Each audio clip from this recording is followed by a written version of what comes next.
Well, hello there, Anne-Marie the Forager Chick here. Welcome to the Forager Chick channel. Today I was just out going on a little forage on my property, and you never know what you're going to see, but we had like a ton of rain yesterday, and I was hoping to see some mushrooms, and I figured I'll find something out there, right? There's always something.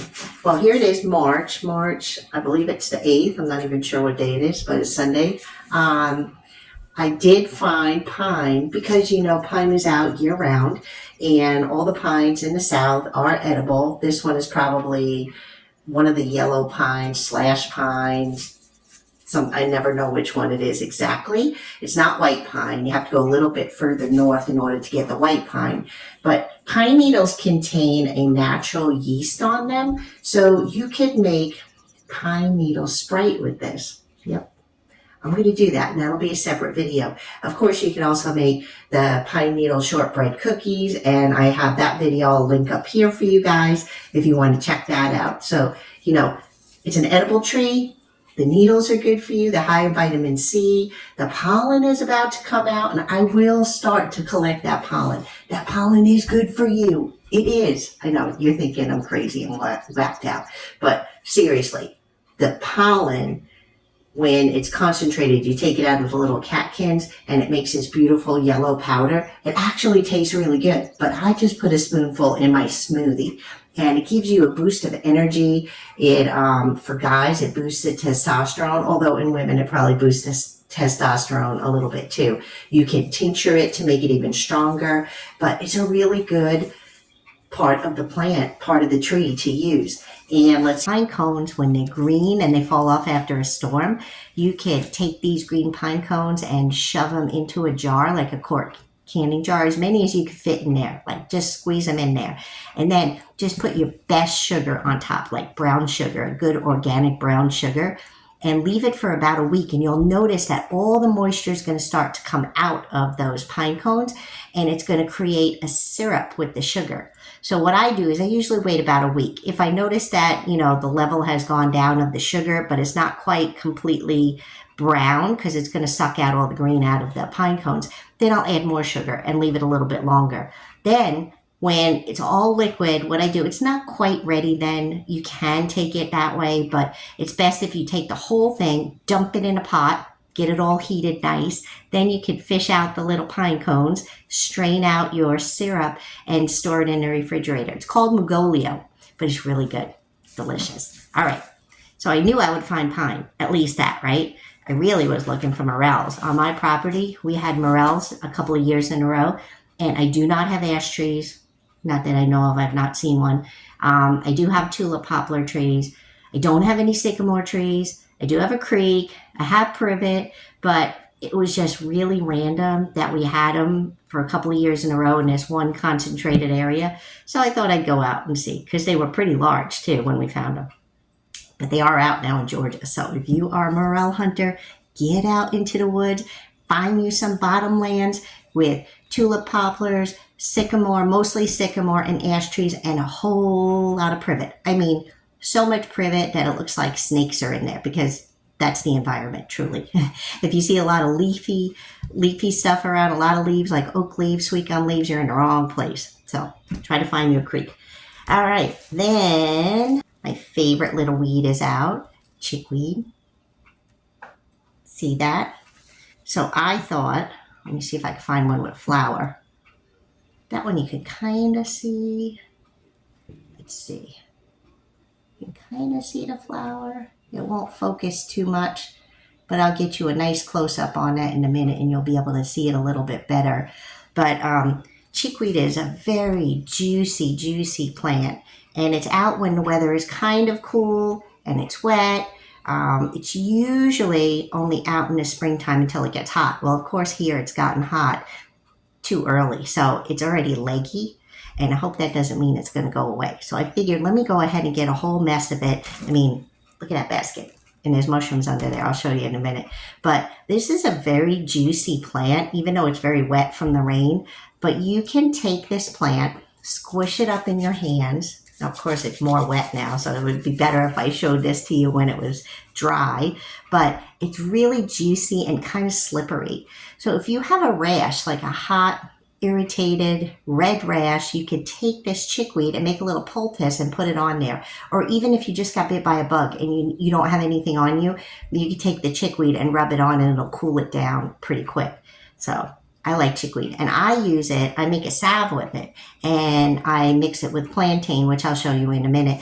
But chickweed is healing to any hot, irritated rashes like eczema, scratches from, like, when you're working in the garden, working on tomato plants, and you get a little itchy on your arms, a little prickly heat, that would be good for. Anything to cool the body down, or any hot, irritated problem in the body, chickweed will help that as well. So you can have it internally. It's a wonderful, delicious green herb. It kind of tastes like snap peas to me, I think. Snap peas, green beans,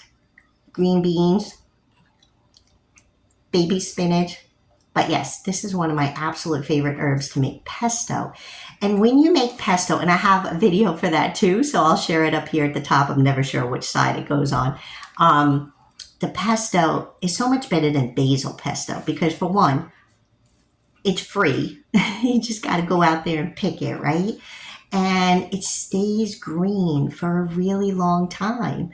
Instead of, like, when you make basil pesto, right? You make basil pesto and you put it in the refrigerator, it's usually like black on top. In a couple of days, it just like is a very unappetizing color.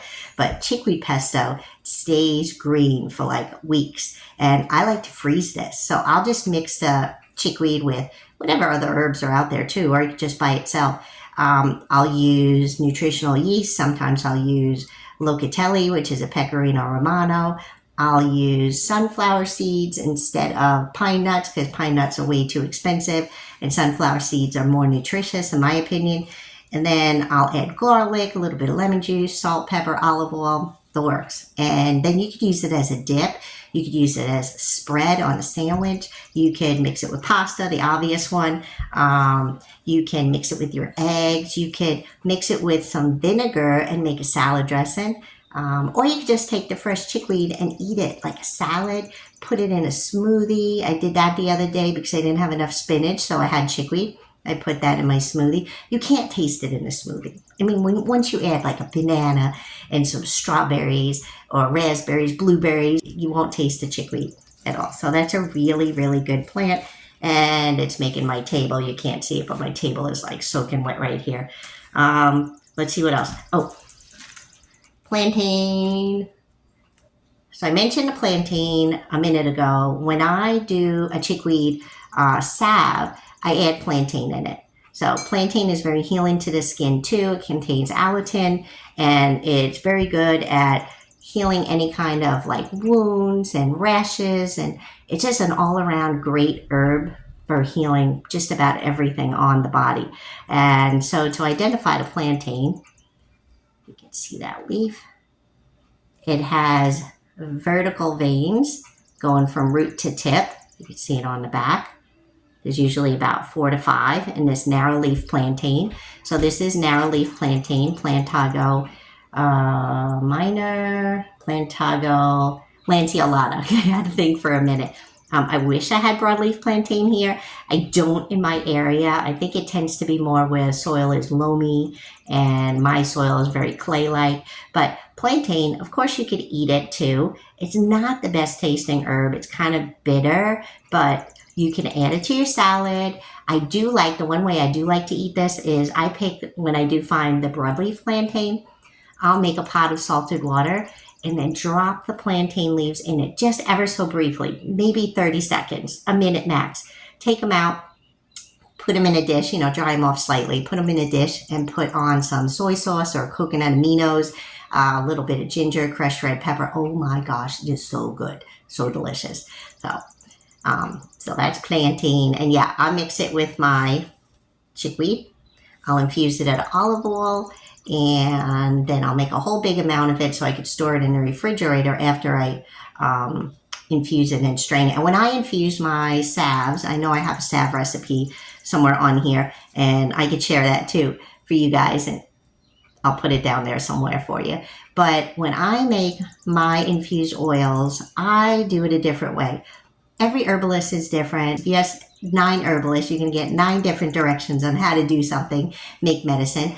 No one way is better than the other. It's just like what you're used to, what you like better, what you feel about it. So for me, when I do my infusions, I prefer to do a hot infusion.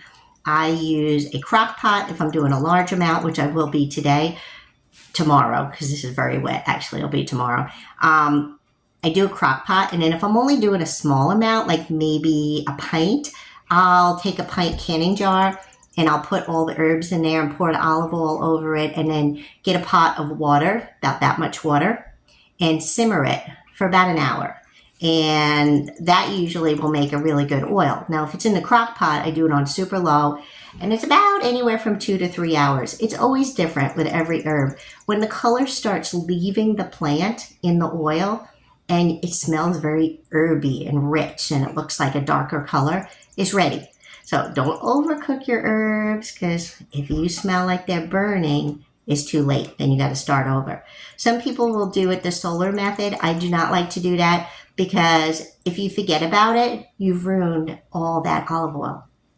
And you know, olive oil is very expensive, so I am not going to waste my olive oil at all. And this way I know it's done. Get it in the refrigerator, store it until I need it to make salve, and then I could just like add some beeswax, add essential oils, pour them in my little tins, and I'm good to go. So that's that. Wait, I gotta take all this chickweed out, because there's something at the bottom. Look at all this chickweed. No beard. Sorry, being funny. I have mushrooms. These are shiitakes. These are some waterlogged mushrooms. They are so heavy. I mean, you can even see the water probably dripping off of them. But these are shiitakes from my logs. The other day, I picked 2 pounds. I went out there and I found some more. So there's the rest in there. If you can even see them. Probably can't see them in there. My knife's in there too. So I probably have, I would say, well, with the water weight, they're definitely a pound, but after they dry a little bit, I'm going to lay these on paper towels, or actually I'll do it on a cotton tea towel and let them dry out a little bit before I put them in the refrigerator. Unless I'm going to eat them today, which I'm not sure yet. I might. But any of the ones that are too big or look like they almost gone, they're not quite though, I will probably cut these thin and put them in a dehydrator and dehydrate them for soup. And then the stems, don't throw away the stems on your shiitakes. Put them in the freezer in a plastic bag. And then when you make some like bone broth or chicken broth or vegetable broth, whatever kind of broth you make, soup, you can take these stems and infuse it in that broth before everything else goes in there. You got the carrots, the onions, the celery, chicken bones. So put your stems in there too, and you'll get some of the good nutrition out of the shiitakes. Shiitakes are one of the most nutritious mushrooms there is. So if you can grow them, they're really easy to grow on logs. You just gotta cut your logs in the wintertime or early spring before the trees start budding, and then you can inoculate them. And then in about a year, you'll have some shiitakes. But then you have them again and again and again until the log dies. So it could be anywhere from 3 years to 5 years, depending on the size of your log. But yes, shiitakes are very nutritious. They also contain a lot of polysaccharides, which are good for your immune system, keeping you healthy. And then another thing, it's not sunny today. I don't even know when it's going to be sunny again.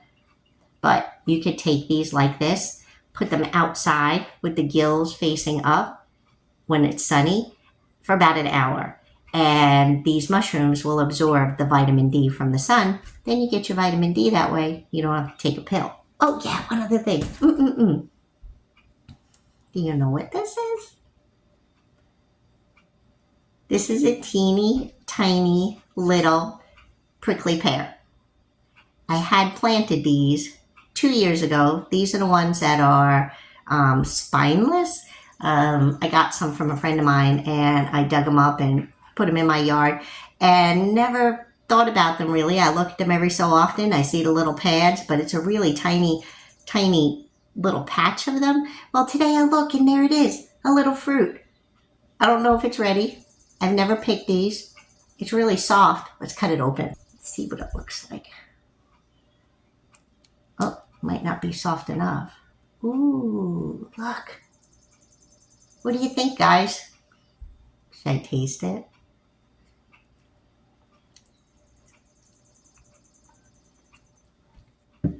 Got a lot of seeds. It's fleshy. It's not bitter. It's not sour. It's sweet. They're tiny, but they go fruit. Well, there we go. All right. I think I showed you everything. And this was just a very impromptu video of what's out there now in March in the Southeast. So go out there and get you some goodies and cook them up. And I hope y'all have a beautiful day. Bye now.